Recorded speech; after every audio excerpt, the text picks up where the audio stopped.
Hey, howdy ho, everybody. This is Postmortem Nightshade, one half of your wonderful, amazing, charming, ghastly ghost birds, and joining me this evening is... Your boy Slothro. Oh? Hey, let's go.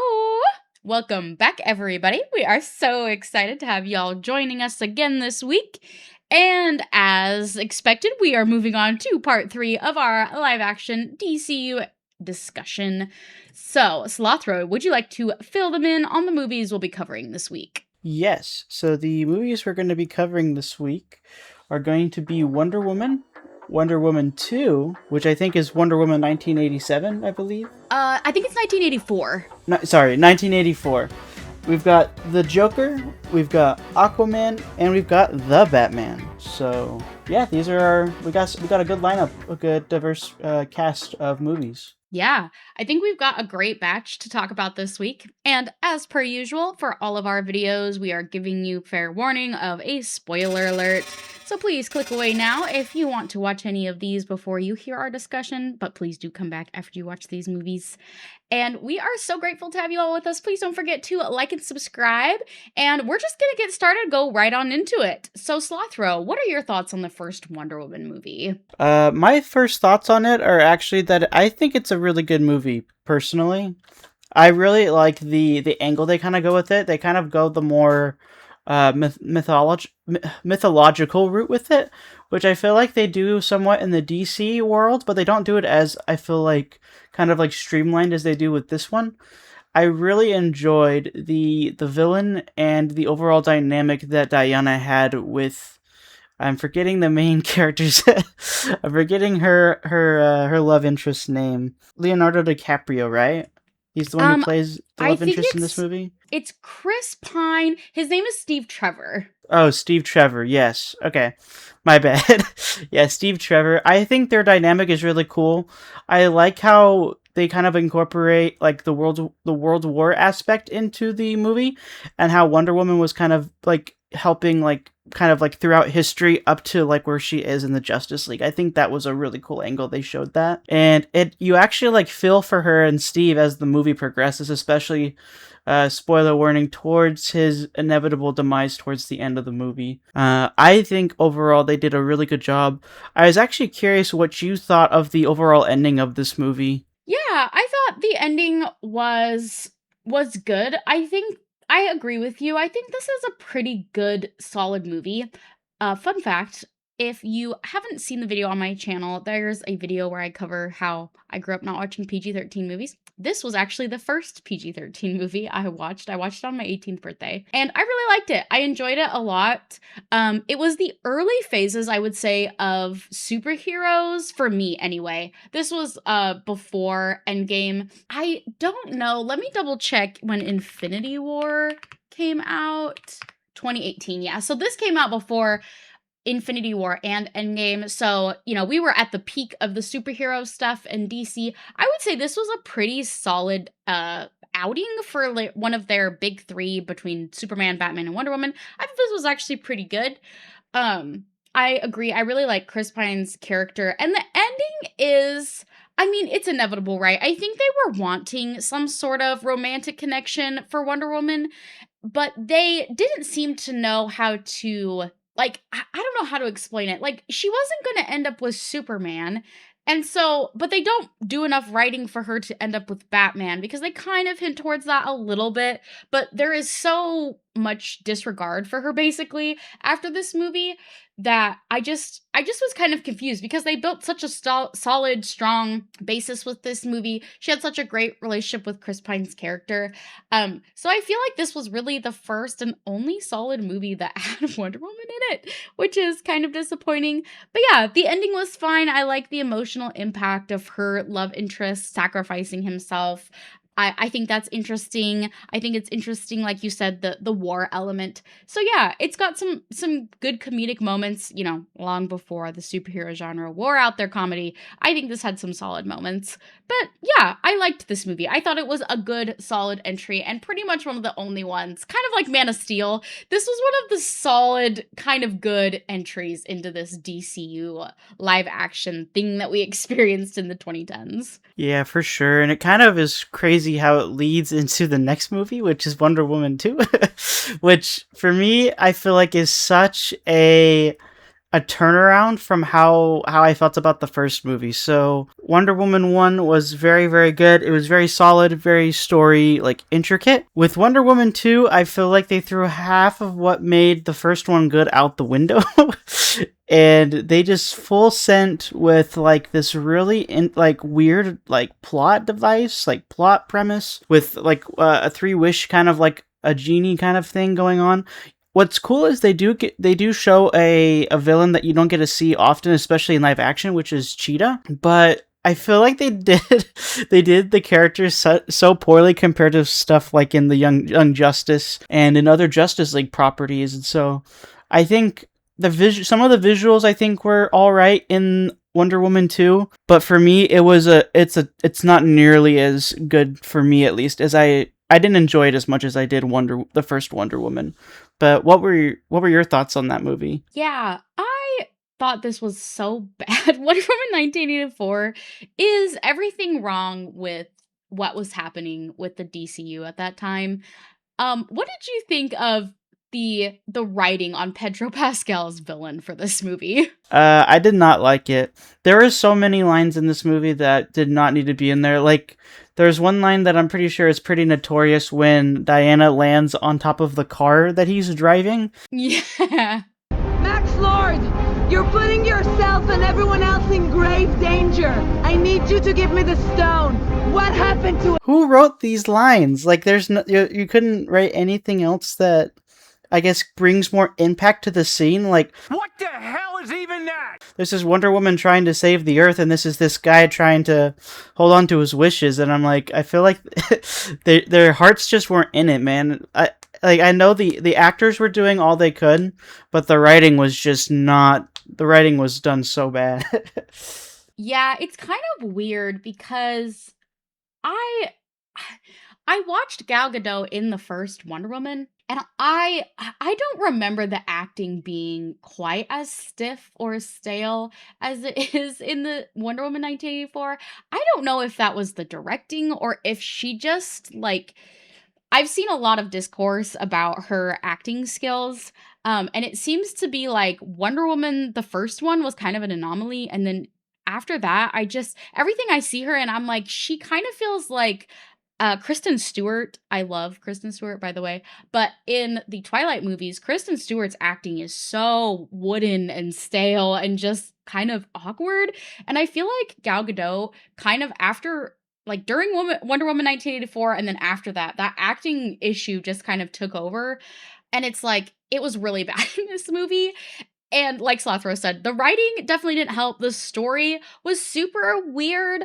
They couldn't just leave Steve alone. And then there's this weird element where he takes over somebody else's body, which is like super kind of Oh. gross and weird just because like they hook up a bunch. And I'm like, this guy is not consenting to what's happening at all. That is so I odd. remember that. Oh, why'd you remind me of that part? Yeah, that part was straight buns. I don't know who was on the writing team, and they had like some sort of like fantasy, and they're like, "Yeah, this is Steve. This is how he gets back to him. He just quote unquote, to her perspective, is this random guy, and yeah, the guy is totally fine with sleeping with." It's so weird. There's so many parts of this film that kind of just leave you like, why did we go this way? Yeah. Yeah, and like you mentioned, Slothro, about Cheetah, she's hardly in this movie at all, like, as Cheetah. And I'm like, okay, that feels like such a waste of a villain. And then in the first movie, I really liked the, like, introduction they had with Themyscira and how that was incorporated into the story and how we got to kind of see into that world.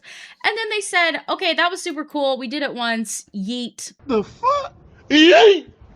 And threw it out the window, and I was like, okay, I kind of would have liked to see a little bit more of that. That stuff was interesting. I liked seeing the mascara. It's such an integral part, obviously, of the comics and everything to do with Wonder Woman, so it just felt weird that they just kind of, they were like, okay, well, that was nice, but we're gonna just forget about that. It was just not good. This movie was really, really bad, and I think it was compounded with the fact that I actually really liked the first one, that the second one was the biggest letdown in the whole world. Yeah, for sure. And it's kind of, I don't know why it's such a difference with this film, but it's just I don't know. Personally, if anyone wants to watch the Wonder Woman movies, just stick with the first one because you get so much of a better story, it's more entertaining, and you bond with the characters a lot more in the first Wonder Woman movie. But what kind of is crazy is that they go from Wonder Woman 1, which is a really good movie, to Wonder Woman 2, and then all the way to the Joker, which it's a movie that came out, and I'm pretty sure it was either nominated or it won an Oscars the year it came out, if I believe, right? Yeah, let me see. Oscar awards for Joker. Let me see. I don't know if the movie or just Joaquin Phoenix. What did it win? Yes. Okay, so Joaquin Phoenix won an Oscar for portraying the Joker, very similar with Heath Ledger, about a little less than a decade before that, or about a decade before that. And it looks like it was nominated for 11 different categories.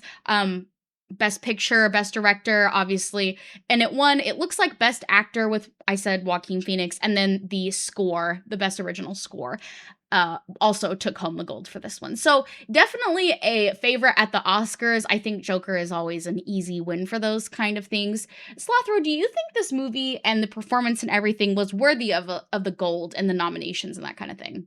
For me, the only thing that I noticed, or one of the small things I noticed that I would have liked to have different, is I feel like they used a musical motif a lot, a very similar one, whenever something was going on, and I don't know if that was just to like try to convey the repetitiveness of things going on in the story, but to me that kind of stood out. But I think overall the soundtrack was pretty good. In terms of all of like the gold around it, I definitely think for what they're portraying with this movie, it is very interesting, and it's definitely it's a very interesting take, especially on the character of the Joker, because from if you guys remember from our first episode, we went from the Joker being kind of like this mob boss, kind of goofy guy, to this this portrayal of the Joker, which is very, very different. And they touch on a lot of very deep topics in this movie. And so I think overall, I think it's made very, very well. It's definitely not a movie for all audiences, though, because there's a lot of violent scenes that are definitely not a common staple that you've seen in the DCU up to this point, especially with how they're portrayed in this movie for sure. Yeah, I would agree. I think it's very odd. Just like getting your thoughts, Slothro, I noticed there was a big difference between obviously this Joker and Heath Ledger's Joker, where we talked about last, or what, I think that was in our first part, we talked about The Dark Knight, that Heath Ledger's Joker is an assault on the psyche. You're not seeing a lot happen on screen, but it's so visceral and memorable and impactful because of the psychological games. Do you think that the violence seen on screen is as impactful as the psychological games in The Dark Knight? I definitely think it stands on its own feet. I think they both are like in their own worlds of iconic scenes, especially in film, for the times that these movies came out. Like for example, when that Dark Knight scene came out, or all of the impacts of the Joker came out from that, those were really big like cultural things around the movies and around Batman.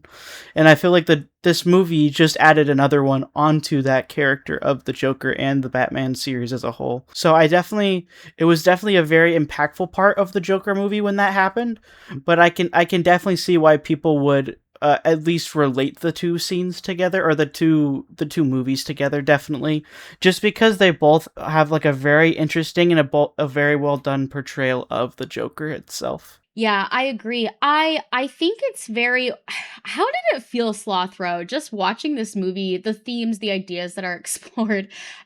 I don't know. For me personally, it hit a little close to home with everything going on. But this movie came out, oh my gosh, 2019, so pre-COVID. How was it going back and watching this for the first time post everything that's happened the last several years? I would definitely say it's very interesting. I was trying to remember if it came out during COVID or before COVID, but it definitely kind of gives you that similar energy that people were feeling during at least the initial part of COVID when it started.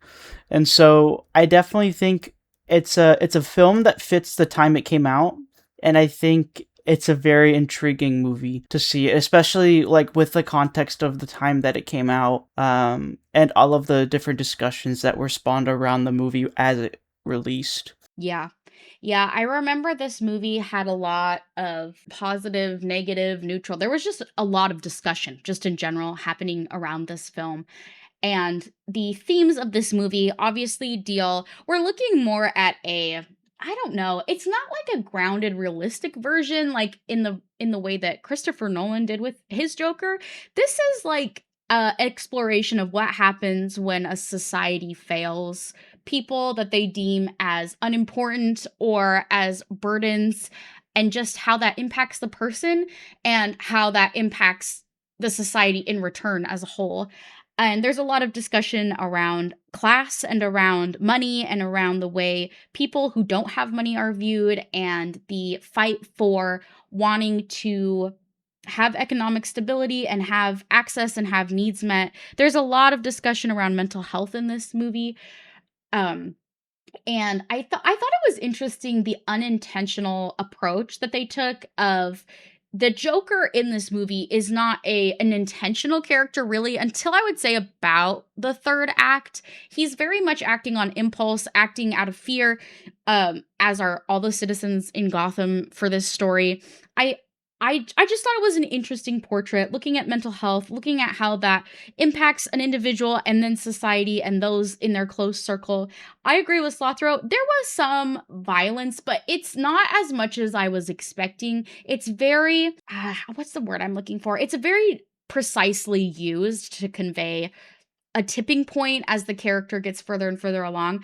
My biggest disappointment, I think, was that we didn't get to really see the Joker that much. He really is only probably in the last 20 to 25 minutes or so, and it's so good. The performance is great. I love the look of the Joker at the end of this movie. I love just like the culmination and ending of this movie is really interesting, and it's very compelling way for them to end this saga. But what did you think of the aesthetic, Slothro, and just the way that they approached the character from a more, I would say, modern perspective? I definitely think it was very well put together. That's why I would say it's like the original Dark Knight movies. I think this one stands on its own because of like how stylized it is. It's very much a stylized piece, especially for the Joker.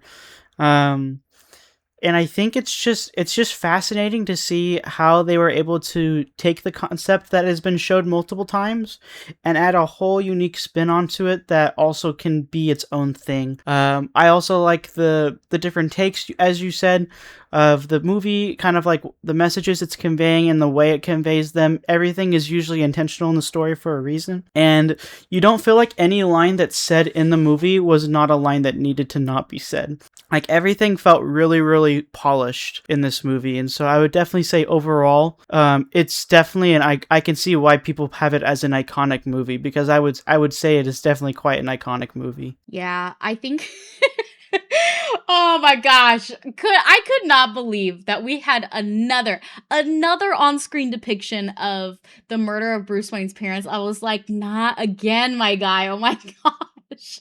That was like just a sprinkle on it, and I was like, he interacts with Bruce Wayne, which is like such an interesting thing, and then Thomas Wayne.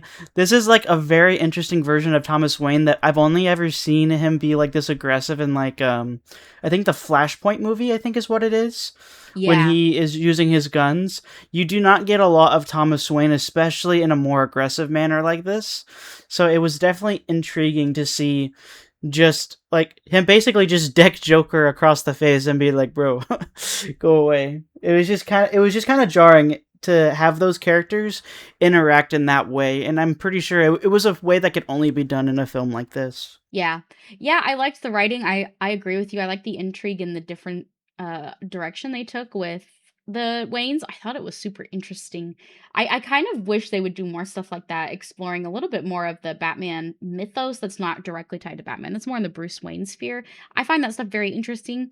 But yeah, I liked this movie. I thought it was good. I thought Joaquin Phoenix did a really great job as the Joker, obviously. A lot of people would agree he won the Oscar. It was good. I really liked this movie. I thought it was interesting. And we're definitely dipping down in quality a little bit here, but this is a completely different type of film. So depending on your perspective, it might not be a dip in quality. We're talking about the first Aquaman movie. Oh, baby. So now the boy who went yeehaw in the Joker, or not the Joker, in the Justice League. I don't know why I was saying the Joker. In the Justice League, he got his own movie. And I would say, honestly, for an Aquaman themed movie, I've seen a lot of Aquaman properties, like you as well, postmortem, in like Young Justice and the Justice League. You see a decent amount of Aquaman.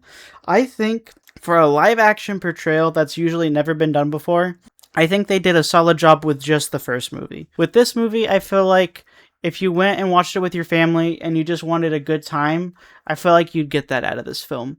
Now, is it anything super crazy or intricate or different? Not really, at least to me personally. But I think for just entertainment value, I think you would definitely get that by turning this movie on in the background and just kind of watching it in the back. Because I would say overall, surface level, I think it's well made. It's just, does it hit as hard as prior movies that we talked about? And I don't know if I like it as much as Wonder Woman 1. I think visually it's in a similar ballpark, but I'm not quite sure, honestly. What are your overall thoughts on the Aquaman movie? Yeah, I liked this movie. I agree. I don't know if I like it as much as Wonder Woman 1. I think it's good. Yes. Okay. So Patrick Wilson plays the villain in this movie. He plays Black Manta. Is that right? No, Ocean Master. I'm so sorry. Ocean Black Master, yeah. Manta, does he appear in the first Aquaman? Yes, Yes, he that is does. that's the main one he appears in. I'm pretty sure the villains in Aquaman give uh Black Manta the tech. I don't know why I forgot his villain name. They give him the tech and then he builds the suit. And he fights them. I think in the movie it's in Greece, I think is where he fights him. He fights him like Yes. on a bunch of rooftops and things like that. So I loved getting to see Black Manta, like especially for being a Young Justice fan. If anyone in the audience has watched Young Justice, you get to see a decent amount of Black Manta, and he is a really cool character. And so it was very exciting for me, at least. That was probably one of my most looking forward to aspects of this movie, was getting to see Black Manta. Yeah, I agree. That Young Justice tie-in, I'm always a fan of those. I might butcher this pronunciation, so I apologize in advance. Black Manta is played by Yahya Abdul Mateen II. Great work from him. I love his character as Black Manta. I think it's perfect. It is like it's exactly how I imagine a live action Black Manta to be. The translation from comic to live action was so great. The casting was amazing. Really great work. And then Patrick Wilson as Ocean Master. I love Patrick Wilson so much. I've seen him a ton in horror. Obviously, if you're from a long time ago, the live action Phantom of the Opera. And it was great to see him in something else, an even different genre, in Aquaman. I think he does a really great job as the villain. I find him interesting. I find him compelling. And I do like Jason Momoa's Aquaman. I like the writing on him better in this movie than he gets pretty much in any of the other DCU movies. This is, of course, your typical we're in the thralls of the big budget, over the top CGI spectacle here, and this is a prime example of that. It was not at the point of being so tired out at this point. So I think audience reception to this movie was still pretty solid. I enjoyed this. I went and watched it opening weekend. Like Sothro said, it was a fun popcorn movie. I liked watching it in the cinema. I liked watching it with a crowd. It's a good time. I think it's fun. Like Sothro said too, that family element there is going to be great. This is a fun one to watch with your kids. I think they're going to enjoy it. It's a fun, lighthearted popcorn super movie with good villains, decent writing. So yeah, I think it was a pretty solid movie. It's got the right aesthetic. There's lots of water. There's lots of cool set pieces. So yeah, big fan. What did you think, Slothro, of Patrick Wilson's Ocean Master being the main villain over Black Manta? Personally, I would have thought it. I feel like, I hate to say this, but I loved the Black Manta character, but I feel like he was sidelined kind of hard by this other character, and I feel like they're both very interesting characters. I just don't know why they couldn't have both kind of shared a decent, spotlight. Like, I feel like Black Manta only gets one part of this entire movie. And so I really enjoy the character dynamics between Ocean Master and Aquaman, and then also between the Black Manta and Aquaman. I think it would have been really cool to explore more of the avenue between Black Manta and Aquaman, because they're interesting villains. And so I think they did a good job on the writing overall for this movie, but I definitely would have loved to see more Black Manta as a villain in this movie or in future movies. I think, couldn't have put it better myself. A balance, a little bit more, I think would have been a much better movie. I think this is a good movie. I think a better balance of writing could have made this a great movie. But yeah, cool. Okay, well, that takes us into the last movie we'll be talking about in this episode. We've got The Batman. Oh, baby, this movie. I'm hoping that future editor puts in the something's in my something's in the wind, turd in the wind meme. Something's in my ass. It's pretty funny. This movie, I would say, it's a banger movie. If you are a big fan of Batman and you wanted a little bit of like a little spice, a little bit of I don't even know. I'm trying to think of like a really fancy word. If you want a little bit of a nice break from Batman, but also an initial kind of like different take, which I know is crazy with how many different takes of Batman we've had. But this one, it's actually really good. I enjoyed this movie a lot. I feel like the portrayal with Catwoman, the Penguin, the actual Batman character himself, it was very interesting. They took like Batman when he was a little bit younger, but he still had enough experience to where he's been a decent Batman and a decent detective. And I honestly, there's some funny lines in here with the Penguin.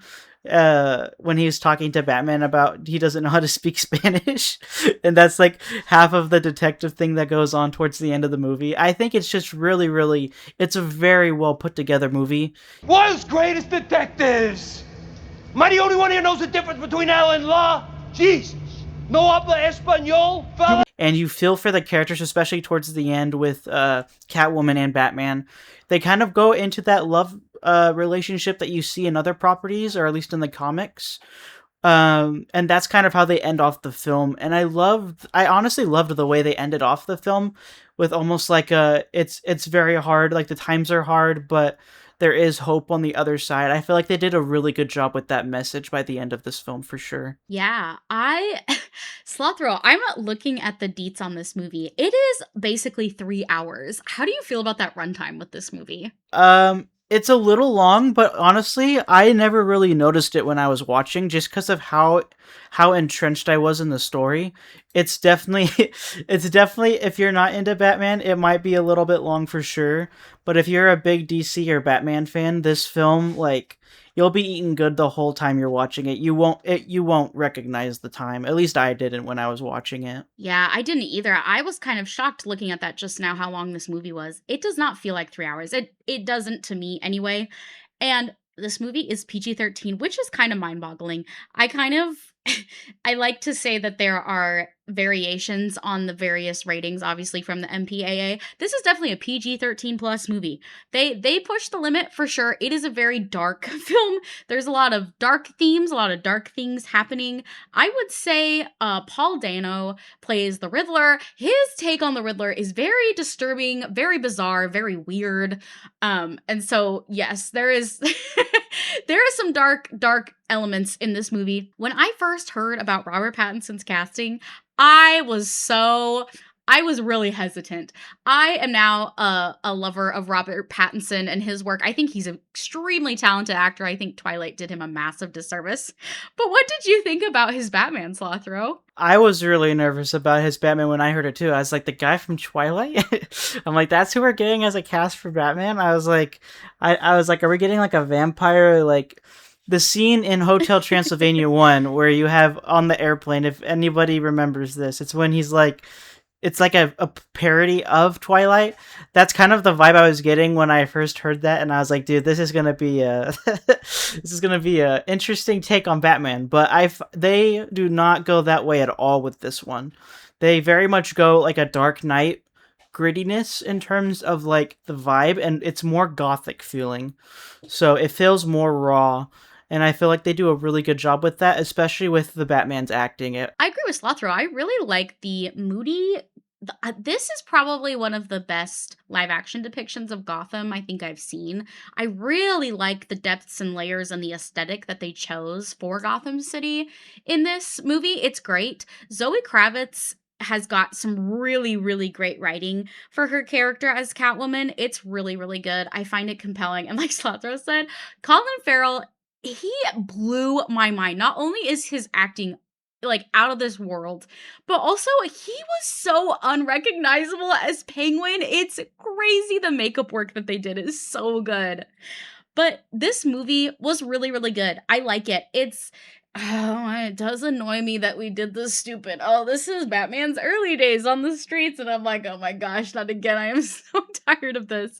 But at least it was interesting. It was compelling. I liked that we did the Riddler and the Penguin. I thought that was interesting. We're spicing it up a little bit. Again, this movie is at the top of my hit list. Not a good Bruce Wayne. I'm sorry. Okay. Maybe they'll flesh it out better in the second one that they're working on right now, the part 2 of this movie. But oh my gosh, Bruce Wayne just seems way too moody. He's not distinct enough, and he's not similar to the comics at all. They're basically, Batman and Bruce Wayne are the same person in this movie.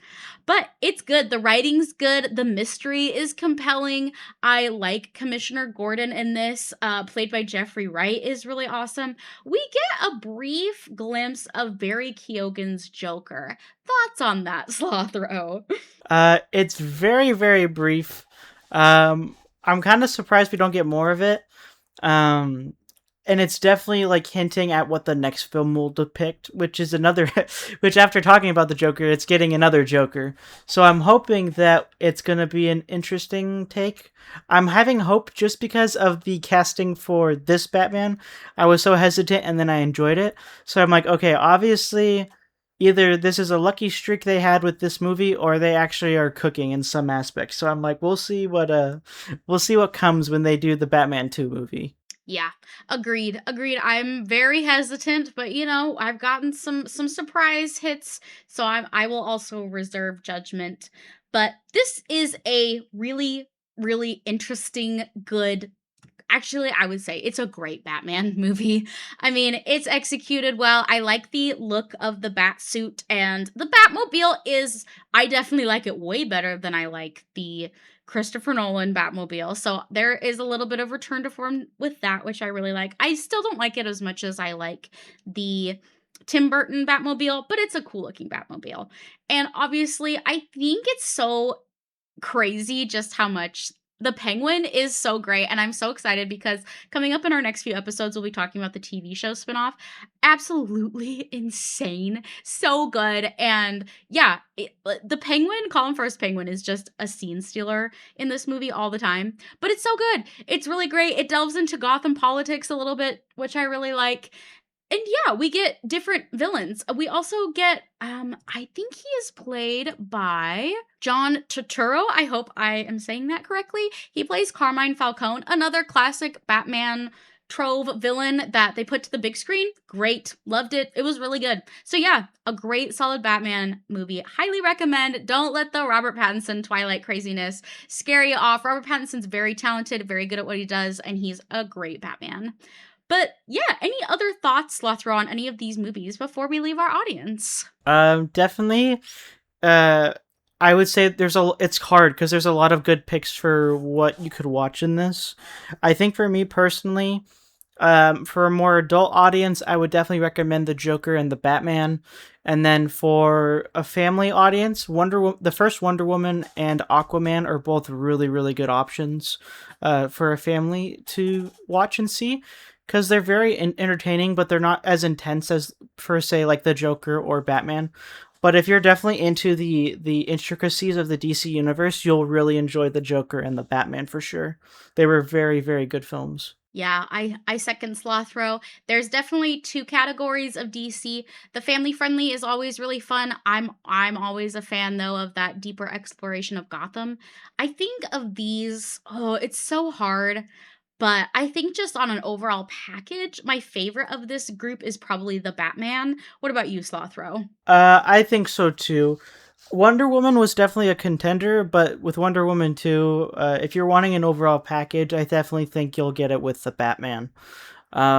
Aquaman is solid, but the Batman's just got so much. And since you've got the hint to the Penguin TV show that we'll talk about, there's just a lot to that universe that's already come out, and it's all really, really good. Well, awesome. Sweet. Well, we really appreciate you guys tuning in and listening to us talk about this batch of DC movies. Join us next week where we talk about the next batch. We can't wait to see you all then. But let us know in the comments. What do you think of these movies? Which one's your favorite? Which one's your least favorite? What is your feelings about the different various Jokers? We talked about a few of them. We've got Heath Ledger we talked about, Joaquin Phoenix, and Barry Keoghan. What is your thought on Robert Pattinson's casting? Has he changed your mind? Were you hesitant or were you completely confident? Let us know all your thoughts in the comments. But as always, I love to plug my co-host Slothro. He has been doing some really great content, keeping it churning for y'all. Some live streams, check those out. He's still doing the great demo videos, still doing the Slime Rancher, and he's got plenty of shorts content to satisfy any gamer fiend. So please head on over to his channel and like and subscribe. We would love to see y'all over there. Yes, of course, and I don't know who I'd be if I didn't plug in my favorite co-host, Postmortem Nightshade. She does an excellent job on movie reviews. She's got a ton of movie reviews that have come out recently, and definitely I would encourage anybody to not just check out her shorts, but to check out her long-form videos as well, as she goes into more depth on a lot of these movies that come out. And she's actually got some really cool ones coming up for this weekend. I don't want to give any spoilers, but there's some pretty big movies coming out this weekend that Postmortem Nightshade's going to be going over, which I'm really excited for. So yeah, definitely go check out her content as well. Thank you so much, Slothro. Yes, we would love to have you join us both on the Slothro and Postmortem Nightshade. I love hosting with you every week, Slothro. It is such a pleasure, and we are so grateful for you, our audience, and we will see you all next week. Bye! Bye!